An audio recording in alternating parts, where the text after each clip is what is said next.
ఈ కామారెడ్డి కలెక్టరేట్కు పోయి ఒక ఆమె, నేను కొత్తగా అపాయింట్ అయిన కలెక్టర్ను, నా రూమ్ ఎక్కడ, నా కుర్చీ ఎక్కడ, ఇదేంది ఇక్కడ పెట్టిరు, మేడం వస్తే నమస్తే కూడా పెట్టరు అనవే అని అడావిడి చేసి అందరినీ భయపెట్టించిందంటే ఏ రేంజ్లో కాన్ఫిడెన్స్ చూడు రే మేడంది.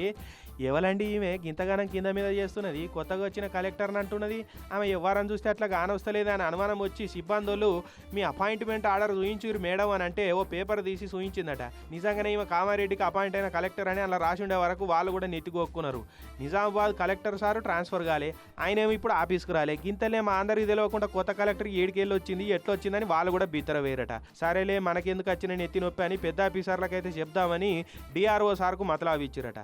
నేను వచ్చే వరకు ఆమెను అక్కడనే ఉండువనురువే అని సారు వచ్చే వరకు మేడం కలెక్టర్ రూమ్లో కలెక్టర్ కుర్చీలో కూర్చొని చాయ్ కాపీలు దాగి ఇప్పుడు నాకు పని ఉందిని మళ్ళొస్తా అని వెళ్ళిపోయిందట. ఇక డిఆర్ఓ సార్ వచ్చి అపాయింట్మెంట్ ఆర్డర్ చూసి ఇది దొంగ అపాయింట్మెంట్ ఆర్డర్ కాదువే, కామారెడ్డి కొత్త కలెక్టర్ ఎవరు అపాయింట్ కాలే అని కన్ఫర్మ్ చేసి పోలీసు వాళ్ళకు మొదలవి ఇచ్చారట. ఇక పోలీసు వాళ్ళు ఆమె వచ్చిన రూట్లో సీసీ కెమెరాల జడ పట్టుకొని ఎంక్వైరీ చేస్తే తూపురాని కాడ దొరికింది. తీసుకపోయి ఇక ఏంది కలెక్టర్ అమ్మగారు ఏం కథ అని అడిగితే అప్పుడు అసలు సంగతి అంతా చెప్పిందట. నేను కలెక్టర్ కాలే కానీ నేను ఎన్నిటికైనా కలెక్టర్ కావాలని మా నాన్న కోరుకుండే, నేను ఇక గ్రూప్స్కి ప్రిపేర్ అయినా కానీ ఏ జాబ్ రాలే, ఇక మా ఇంట్లోకి నేను పాస్ కాలేదు, నాకు ఐఏఎస్ జాబ్ రాలేదని సంగతి తెలిస్తే బాధపడతారని ఇట్లా కామారెడ్డి కలెక్టరేట్లకు మా మమ్మీ డాడీలను దోలుకపోయి కలెక్టర్ అయినా అని కృషి చేసిన అని చెప్పే వరకు పోలీసు వాళ్ళే అవాక్కయ్యారట.